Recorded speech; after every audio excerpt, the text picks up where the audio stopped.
Tenemos la posibilidad de hacer preguntas, por favor, a quienes deseen, solo levanten la mano. A ver, allí el señor.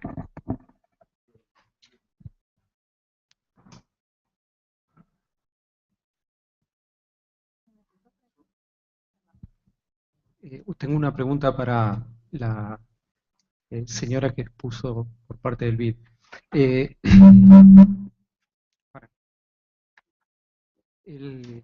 Una acción que tú propusiste dentro del Banco Interamericano de Desarrollo es la promoción de la creación de unidades de cambio climático dentro de los Ministerios de Economía y de Finanzas. La pregunta que te quería hacer es, ¿qué características deberían tener esas unidades? Teniendo en cuenta que una parte importante de la problemática que estamos tratando es la fragmentación de los procesos de toma de decisión en el ámbito intergubernamental, sobre todo las desconexiones en intraniveles y entre niveles cuando estamos pensando los niveles nacionales y locales. Mi pregunta iba dirigida a si hay que pensar en unas características muy particulares de esas unidades, o aparte de esas unidades hay que crear otras estructuras puente, como los sistemas nacionales de respuesta al cambio climático, como modelos. Estaría bueno que se presentaran y también dijeran qué organización representan. De esa manera ayuda también a conocernos mejor. Adelante. Sí, sí. Bueno, gracias por la pregunta. Sí, las unidades de cambio climático en el Ministerio de Finanzas en realidad es una pieza de un rompecabezas. Como decís, no solamente tiene que estar esa unidad en finanzas, sino muchas veces tiene que haber unidades en distintos ministerios sectoriales, e incluso una comisión o un grupo paraguas que aglutine y que dé coordinación. Pero en distintos países esa estructura varía. Hay países donde esa comisión, vamos a llamarla interinstitucional de cambio climático, está dirigida por el presidente, o hay países donde lo dirige el Ministerio de Ambiente. Y la efectividad o la capacidad de movilizar acciones es distinta, pero yo creo que todavía no tenemos una solución sobre cuál es la mejor manera. Nosotros desde el BID siempre apoyamos a que las soluciones las presente el país, que conoce más la estructura institucional, y vamos ajustando. Pero las funciones que estas unidades generalmente tienen, las consideramos principales porque el Ministerio de Hacienda es el que maneja el presupuesto de la Nación cada año, o muchas veces cada 2 años, y también define los principios de la inversión pública. Entonces, por eso era importante para nosotros que este actor que es tan crítico en el manejo de los recursos del Estado sea parte. Muchas veces luego ellos también son parte de las comisiones interinstitucionales. Entonces, hay una combinación de las dos. Muchísimas gracias, Pedro Tarac, de Sistema B. James, y en realidad los dos. Los ejemplos que compartió James tienen mucho que ver con la dinámica de cómo se expresa un mercado, ¿no es cierto? Hace falta, hay una necesidad, hay una estructura organizacional, hay una arquitectura ya organizada para que ese mercado pueda expresarse, hay una oportunidad de innovación, de ofrecer en las bolsas digamos, una oferta de inversión. ¿Cuál ha sido, según tu experiencia y la tuya, Hilen, el papel de los estados para que ese fenómeno se dé exitosamente, ¿no? Y cómo la interfase, mucho de lo que entendemos de la economía más convencional basada en los hidrocarburos tiene que ver con grupos de interés económicos alineados detrás de la economía del hidrocarburo, ¿no? Los ejemplos que has dado vos son una alternativa, pero ¿cómo se ha dado la dinámica de construcción de ecosistemas, ¿no?, para este tipo de negocios y respuestas, ¿no?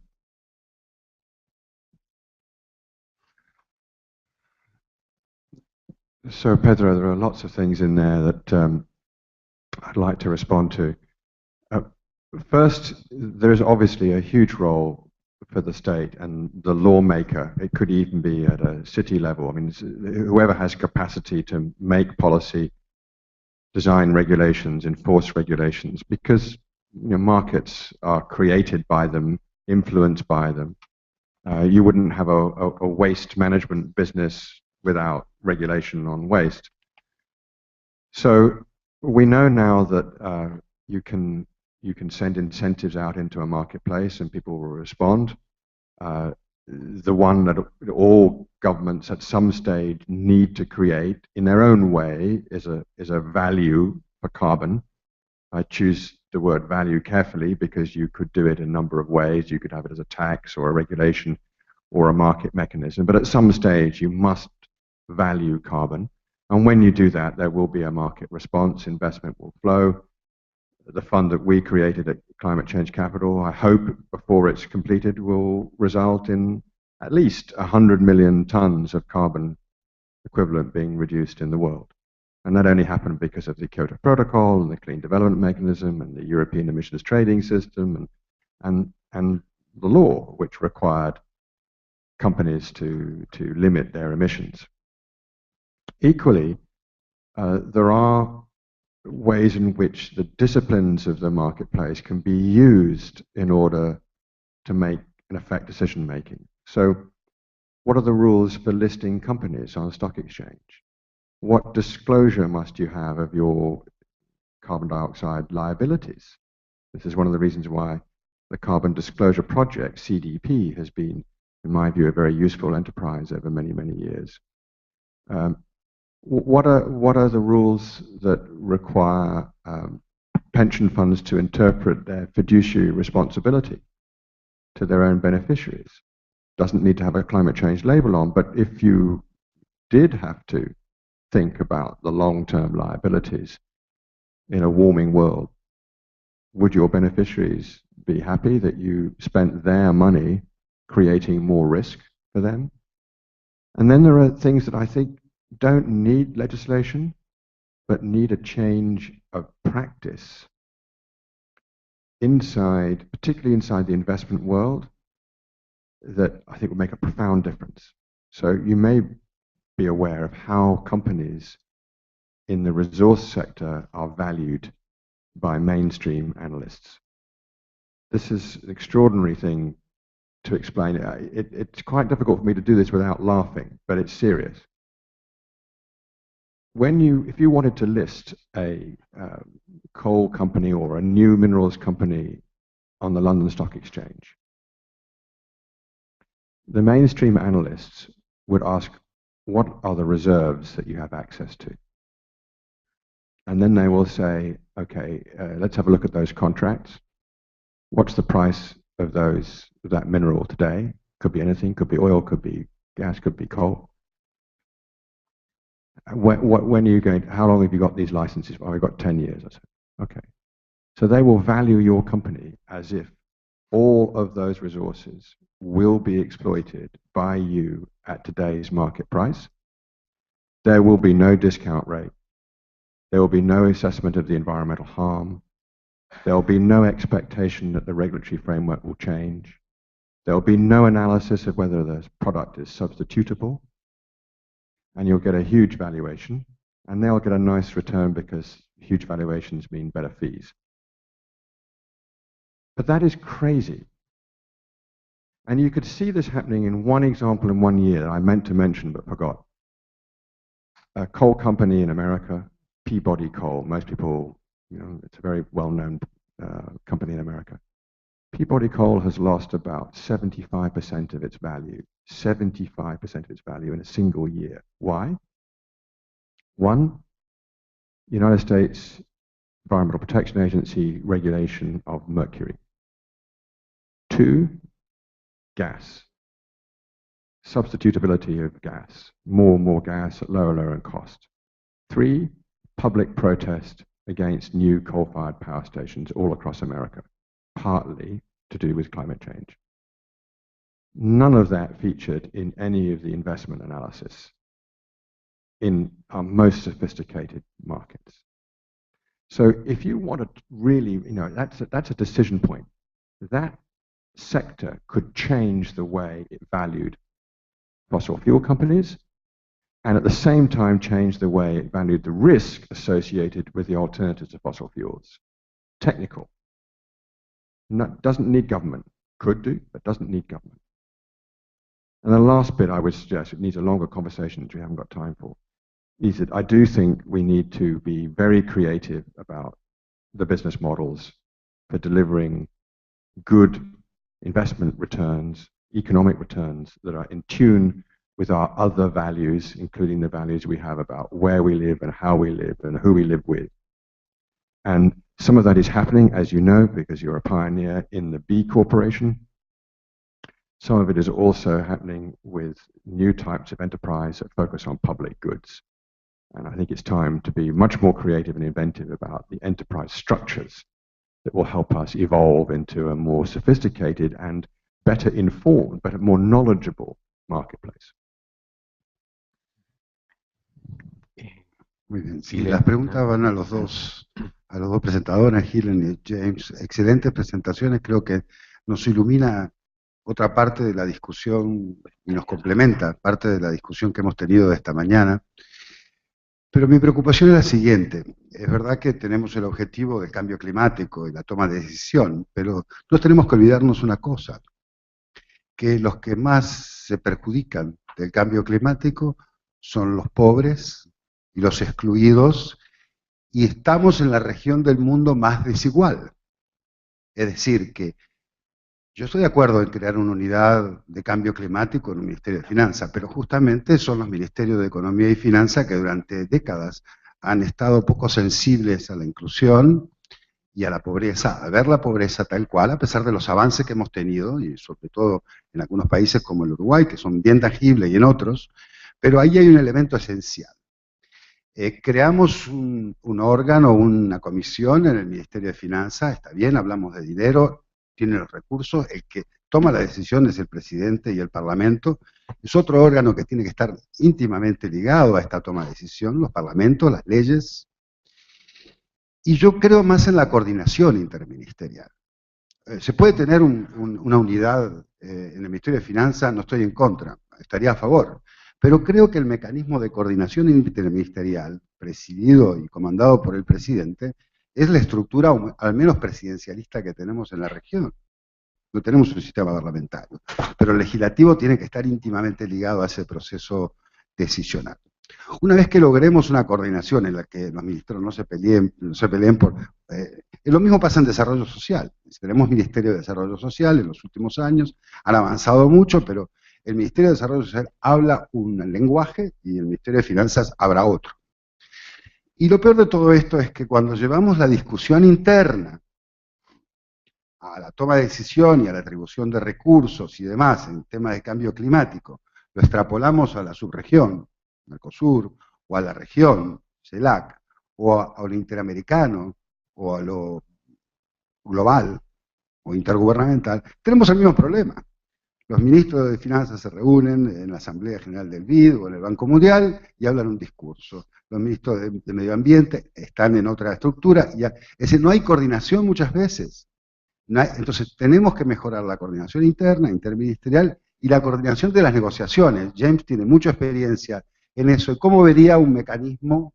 ¿Dónde estaría la solución para extrapolar esa coordinación que se necesita a nivel interno, interministerial interno, a nivel de las negociaciones internacionales? Creo que si encontramos una estructura, para eso podríamos avanzar mucho más rápido a nivel local, regional y global, como creo que hay que avanzar en temas de cambio climático y también de inclusión y disminución de la pobreza.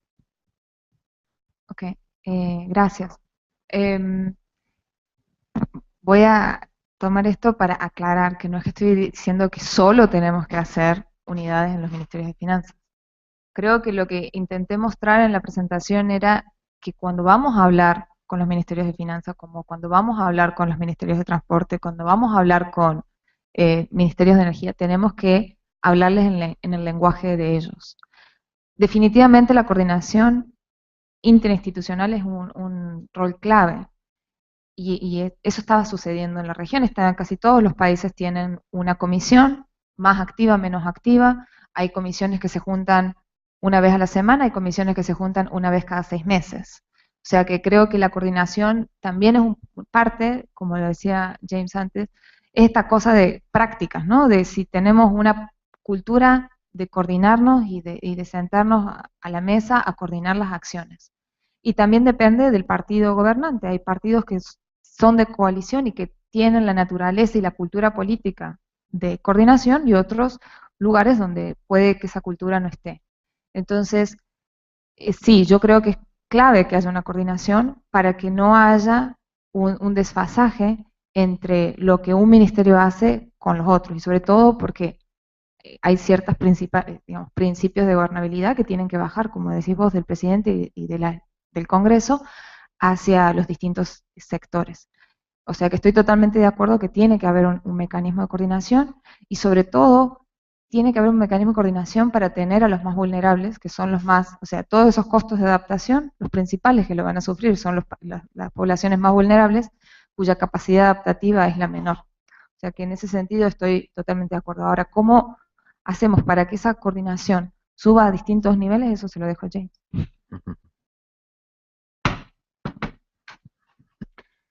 So the first point is really a justice and power point, that one of the most grotesque unfairnesses of the climate change problem is how unequally it falls on those who are least able to respond politically, economically, which is one of the reasons why, just to be a little bit idealistic again, that's why we need an international agreement.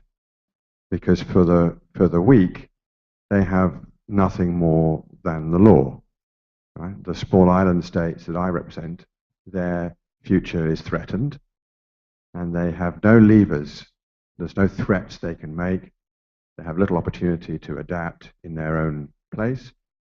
They can only be protected by decisions made collectively and somewhere else. Right? And so that's why we need international law. That is the whole point of an international agreement. But clearly, we know now that we can't expect the international agreement to deliver all of these institutional changes that you know are so important. The next thing to bear in mind in answer to your question is that we are finding some very interesting technological and sociological responses. I don't know whether Carlos is still here, but Carlos and I are on a World Economic Forum Global Agenda Council on measuring sustainability, trying to figure out what the right metrics are, but also trying to learn how we can use open data systems to make available information in the right form for ordinary citizens to take decisions themselves that improve their capacity sometimes to adapt to a climate change problem. So I'll give you one example just to think on. Again, in Kenya, there is an app called iCow. iCow is an app you can get on a mobile phone, and it has some really simple data points. One, it registers the birth of your cattle. So it allows you to properly follow gestation periods.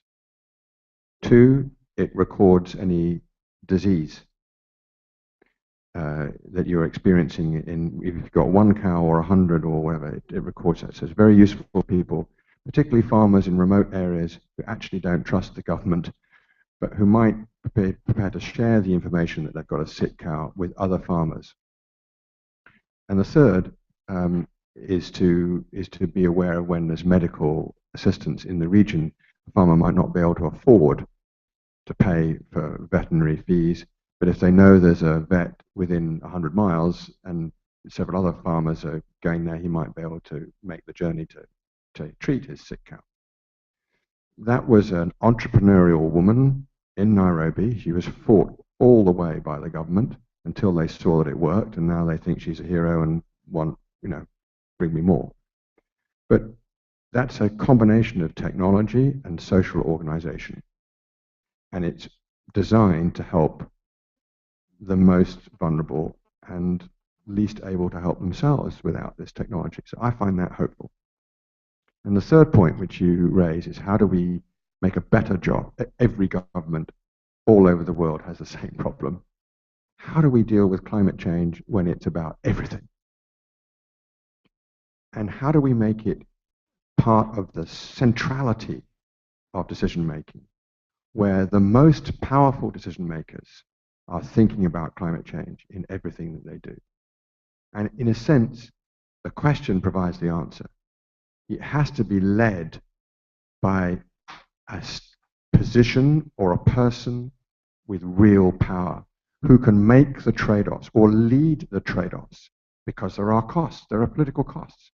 When I had my fights, as I still do, with our Chancellor in the UK about environment being a cost, I know he's got difficult decisions to make about the economy today, about our debt, about our lack of growth. I don't mind disagreeing with him on what to do there. But don't tell me that environment is always a cost when it's also an investment, when it's also a way of making your economy more efficient. But in the end, that battle, I don't have the same power he does, but that battle has to be resolved within the cabinet of our government. That's the best place for it.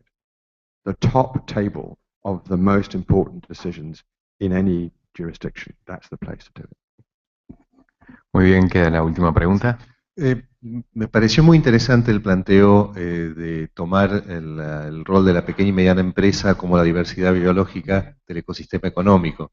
De hecho, economía y ecología tienen la misma raíz en su acepción. Una es la gestión y otra es el conocimiento de la casa. A mí me surge una preocupación volviendo un poco a las asimetrías de poder que comentaba Grandi, y es el siguiente: en nuestros países ha habido, sobre todo en la década del 90, una pérdida de biodiversidad económica y el ingreso de algunos jugadores del big business que han dejado afuera, repito,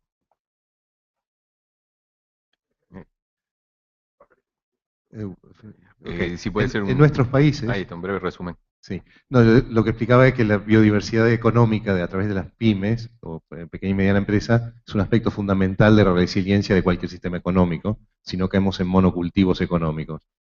El problema que uno ve en nuestra región es esta asimetría de poder, muchas veces en connivencia con autoridades de distinto nivel, municipio, provincia o gobiernos nacionales, que hacen que el big business, ese sector de la economía, literalmente cope ámbitos de producción, ámbitos de mercado, destruyendo esa biodiversidad e implantándose como monocultivos. Por ejemplo, agricultura son 4 o 5 empresas que manejan el 80 o el 90% de producción. Entonces ahí tenemos un problema parecido del cambio climático. Necesitamos, para revertir el problema del cambio climático, el cambio global en general, revertir la pérdida de biodiversidad económica. En Europa, donde la Unión Europea, por ejemplo, ha protegido efectivamente el rol de las pequeñas y medianas empresas, está ya ese estadio para hacer lo que usted planteaba. En nuestros países, ¿cómo hacemos? Well, I need to be humble here because I don't have all the answers. I'll give you an experience of my own in Tanzania. Together with friends and fellow adventurers, I think I'd call us, we made an investment in a 5,000 hectare rice farm. And we chose to invest in that farm principally because it was rich in water and because we felt we could supply a local need for a basic foodstuff and do it well, do it sustainably. And we were prepared to absorb the considerable risk of doing that. Now, normally what happens in these situations is that a company comes in and takes a significant area of land, probably does improve the productivity of that land, but it's largely for export. And if there are small holders on the land, particularly if they don't have legal title, they're pushed off. That's the normal route. And, you know, there are arguments all around that, good and bad, of how that works, what it brings to an economy, efficiency versus fairness versus size, you know, all these things. We decided to do something different. We decided we would keep the smallholders on the land. We would regularize their position, give them title, and then we would bring in expertise, fun enough, from India to help improve the yields on their small plots. And then, if they chose to, they weren't required, if they choose to, they could sell through us. They could bring their rice to us to be milled. They could market through us. Or if they just wanted to sell at our door rather than on the road outside, they could, and we would pay market prices. Now, believe me, this is a very difficult investment. Ask me in 10 years whether it's worked. But I do believe it's possible to combine big and small. It's possible to have a big company have access to global markets, to the latest technologies for improving yields, to the capacity to market and brand products that have extra value, you know, selling into organic markets or selling into fair trade markets or selling into markets that appreciate the commitment to standards that the small farmer might have, without having an either or. I see this as a kind of parallel. I mean, it's silly having either the multilateral negotiations or domestic policy. Obviously, you need both. Silly having either large agribusinesses or small businesses. You need both. But you need fair competition, and you need ways to do business together that enable each to flourish. And that's, again, about power. It's about market power and the effect that that has on political power. Mm-hmm. Not a solution, I'm afraid, because I've carefully avoided dealing directly with your situation here, but there it is. Creo que Grandi tiene una... Sí, una pregunta muy cortita, Hilen. Quiero decirte primero que me encantó el trabajo del estudio del BID, lo voy a utilizar, quiero tener todos los indicadores, creo que es un gran ejercicio, pero tú lo dijiste en tu presentación, pero no lo suficiente, y no lo vi tangiblemente, el costo social del cambio climático. Tú dijiste que iban a ser poblaciones, toda la región, sobre todo algunos países, ha invertido en los últimos años gran parte de sus recursos en proyectos sociales de inclusión, y sabemos muy bien que aunque se ha avanzado muchísimo, una catástrofe, un aumento del nivel del mar, una zona desértica, más desértica o con más inundaciones, van a verse afectados los más vulnerables.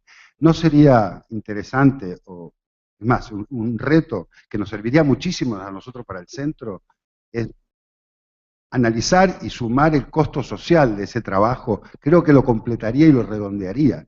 Los países estarían muy sorprendidos, sobre todo los presidentes estarían muy sorprendidos. Yo tengo más ganas de sensibilizar primero al Ejecutivo alto, porque tenemos un sistema presidencialista, la toma de decisiones así. Vayamos a Allison y para demostrar el proceso decisional de cualquier país, lo primero que te tienes que presentar es cómo es el mecanismo de la toma de decisión política. Sería muy, muy efectivo, creo que completaría y redondearía el estudio y a nosotros nos daría elementos distintos para abordar el tema de cambio climático y toma de decisión. Y no sé si existe a James, muy cortito también, si existe alguna experiencia en Europa de que se haya hecho un análisis del costo social del cambio climático.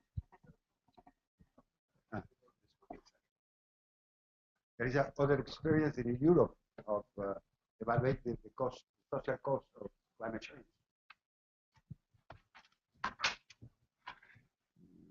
There is a large body of research looking at the social cost of responding to climate change. And it's true that the interpretation of that research is also politicized, of course. how you interpret. So you can have a conversation in the UK. The UK is quite specific here about what's called fuel poverty. There's a particular anxiety in the UK about people who cannot afford to pay their fuel bills, particularly in winter. It's often the elderly, it's old people, people in the marginalized communities. So we have a conversation been running for many, many decades on fuel poverty. You don't get the same conversation in France or Germany or Scandinavia. That conversation will just be about poverty, or it will be about energy efficiency. And we've tried in the UK to bring these fields together because we kind of know, technically we know, that if you made homes more energy efficient, the poor would benefit from that. Indeed, we have some anomalies in the UK. For example, the homes that are owned by housing associations, charitable associations, are for the people who are least wealthy, they're usually better constructed than the private sector homes that the less wealthy people live in. Right? It's an irony that actually some of the state housing and the charitable housing is better quality than the private sector housing at the lower economic levels. So we know that if we were to improve energy efficiency in homes, that those who are poor would benefit. But we still have a political debate about fuel poverty. So I would just suggest that there is a lot of work, social science work done about the cost associated with responding to climate change and who bears that cost at what stage of development, which requires you to make difficult decisions if you're a political leader about what to do first, how to prioritize your response. And my sense is that if you focus on infrastructure built for the longer term that is more resilient to climate change, you provide a social benefit that includes also a lot of labor, a lot of work that needs to be done by those who perhaps are short of work. If you focus on energy efficiency, you produce a gain, a productive gain in your economy, which again helps those who have less. And third, if you can extend access to information, data, and the ability to connect to the productive world, again, you have a benefit, a social benefit, that at the same time produces efficiency gains for your economy. None of those things need to be an environment versus social benefit trade-off. They can be combined, but they require strong leadership, effective leadership. Simplemente quisiera agregar que creo que el punto de hacer este tipo de estudios, si bien están hechos a nivel regional, si pudiéramos hacer estos estudios a nivel nacional y saber cuáles son tanto los costos económicos como sociales y los beneficios, los co-beneficios que tienen las acciones de mitigación y adaptación, ese sería un área de trabajo que todavía tendría que desarrollarse a futuro y podría ser un área de trabajo con ese. Muy bien, muchísimas gracias. Despedimos con un aplauso a los dos disertantes, James Cameron e Hilen Meirovich, quienes muy amablemente también han respondido nuestras preguntas. Muchas gracias.